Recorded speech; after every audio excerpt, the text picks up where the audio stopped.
In my life fulfillment video, I talked about applying yourself to a cause and using your skill set for a purpose. So I wanted to go through some of the key aspects that I've found that have helped me, that I've picked up over the years through different trainings and such and experiences through NASA and the military. I'm calling it my personal guidance for success. And this is especially important as my kids start entering the workforce. So the first one is be where you're supposed to be when you're supposed to be there. If you are an unreliable teammate, that's actually sometimes worse than having no teammate at all if they don't know when they can count on you. The next is accountability.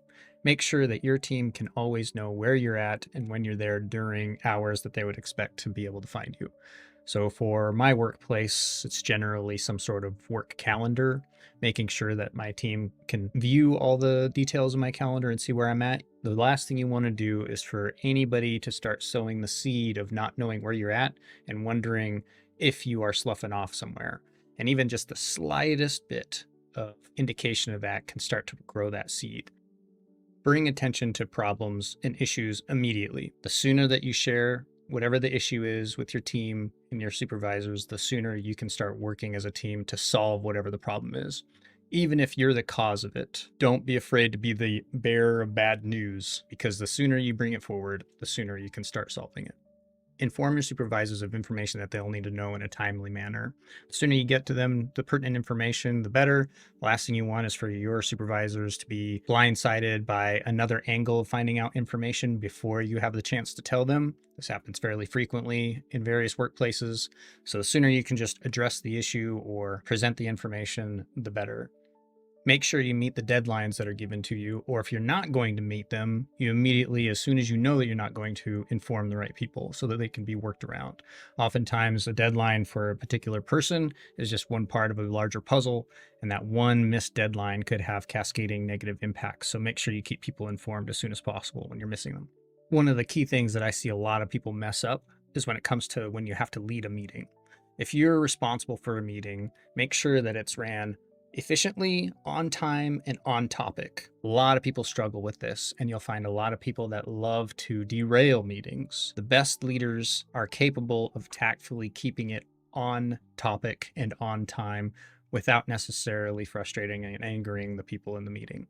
The military has an outstanding practice where for every hour of training or meetings, the last 10 minutes of it is actually a break. So 50 minutes of meetings or training and then 10 minutes of break followed by that for every single hour. And this allows people to stay fresh and continue to absorb the information and be engaged in it.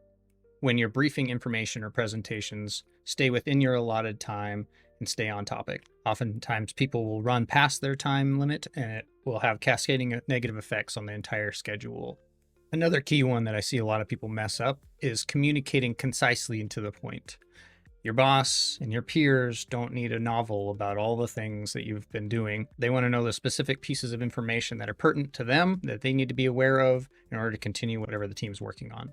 One strategy that NASA Mission Control used is what they called the failure impact workaround method. So anytime something would happen in Mission Control and you needed to present the information to the flight director in the room, the one in charge, you'd give them the failure, so the high level details of what happened. You give them the impacts, why everybody cares in the room, and then you tell them about the either potential workarounds or the workarounds that you've already performed. And this has served me well in other areas of my life too, where you can just concisely talk about what's wrong, what the impacts are, and what you're doing about it. And this can apply to just about every part of your life also. The more concisely and cleanly you can communicate the pertinent information, the more effective you'll be overall in communicating with others. Proactively look for problems within your area and come up with potential solutions with the resources that you have. A great rule of thumb that I picked up in the Army actually was don't come up to your supervisor with a problem without having some form of potential solution to pitch as well, acknowledging that you may not have all of the pertinent information when you come up with your solution. One of the pitfalls I see a lot of younger people fall into in meetings these days is to pull out their electronic devices and start using them during meetings. So I know a lot of people actually use electronic devices for actual work purposes, but if it's during an important meeting, it can oftentimes be taken as a distraction and people will start questioning whether or not you're paying attention or actually doing your work. So be extremely conscious of how frequently you use electronic devices during meetings. One lesson that was really difficult for me to learn transitioning from all male units in the Army to the professional world was the fact that anger is pretty much never the answer.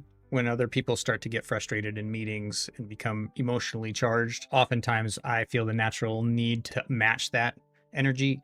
And I've learned over time that to just view that as a positive in the sense that they are actually just expressing a strong passion for the mission that we're working on together, and to view it that way as a fellow team member. And that helps me stay calm and not get also emotionally charged in the discussions. The key thing about anger is it oftentimes is directed directly at another individual or a group of individuals. And that's about the last thing you want to do, and start creating that rift between teammates. When it comes to promotions and in general, just moving up in positions in a team, they will generally look for the person that has already acting in the manner and dressing in the manner and doing everything that they would expect somebody of that higher role to already be doing. So acknowledge this if this is a position that you're looking to fill by dressing accordingly and acting accordingly. Treat others with respect and dignity. Be aware of your subconscious biases and don't allow them to change how you treat other people. You'll find many people who are outstanding teammates that are being limited unfairly for one reason or another. And these can be some of the most powerful teammates you can have if they're empowered and supported correctly. So in general, when interacting with others, assume good intentions and intelligence. One of the pitfalls I've seen people fall into, and I've even been guilty of on occasion, is a little piece of the puzzle. Maybe they're showing up late every day for all week long, and you start piecing together a false narrative of why they might be doing that. Oftentimes, when you learn the full situation, you were incorrect in your assumptions to begin with. So now I'm going to transition to talking about when you actually find yourself in a leadership position and what I've learned about leadership in general. The thing I see a lot of people get wrong is they fail to recognize the fact that leadership is a position of service. It's your job to remove roadblocks and empower them and make sure that they have everything that they need to succeed. Leverage your subordinates' natural skill sets, find positions in which they can thrive in, and help them develop new skills at a pace that they're comfortable with so that they don't feel overwhelmed. Always be on the lookout for abnormal behavior in your subordinates. That could be a really big key sign that they're either facing something difficult in their personal life, or they are overtasked, or you're tasking them with things that are outside of their skill set that they're highly uncomfortable with. One of the biggest mistakes I've seen leaders across the board make is not have the hard discussions with their subordinates. So if you actually care about your subordinates, you have to correct them when they make mistakes. If you can prove to your subordinate that you value them as a person, regardless of the failures and the mistakes that they make, it's a lot easier to have these discussions under the banners of betterment and mentorship. I've seen many leaders have unspoken expectations that aren't being met, and they'll start talking badly about their subordinates behind their back. And the first thing I always ask whenever this happens is, well, have you told them? And oftentimes the answer is, well, they should know better.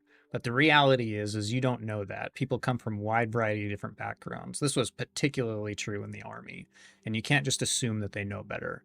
In the professional workplace, it's important to actually document it. I like to follow up these types of discussions with a clear and concise email, spelling everything out that we talked about. That way it's all in there and the clear direction is given for a paper trail in case things do escalate, unfortunately. The worst thing you can do for your subordinate is to not tell them about their poor performance until it's part of a formal review where it's actually impacting their career. You rob them the opportunity to actually improve the situation by doing that. If you do find yourself with an outstanding performer as your subordinate, never make the mistake of stunting their development and their progress in their career. For example, not allowing them to go do details that they're interested in. This will backfire, and they will find ways to not work for you anymore, and word will get around with other high performers to avoid your work area. If you instead foster growth and progression within your subordinates, it will be recognized and valued. One of the key challenges as you move your way up in leadership is it's more and more difficult to get direct feedback and candid feedback from people and your coworkers. So finding mentorship relationships with people you trust their feedback on is really important as you move up. Attempt to stay connected to the lower level workers without necessarily undermining the middle management in between. Give your subordinates the ability to take ownership and responsibility for the tasks that you give them. One strategy to do this is to ask them questions and let them come up with the solutions on their own, and then support them in the solutions that they come up with. You might even be surprised in some of the non-conventional solutions they might come up with. Okay, so hopefully that was helpful and you can apply some of this to the team you're working on or the workplace that you're in. And until next time.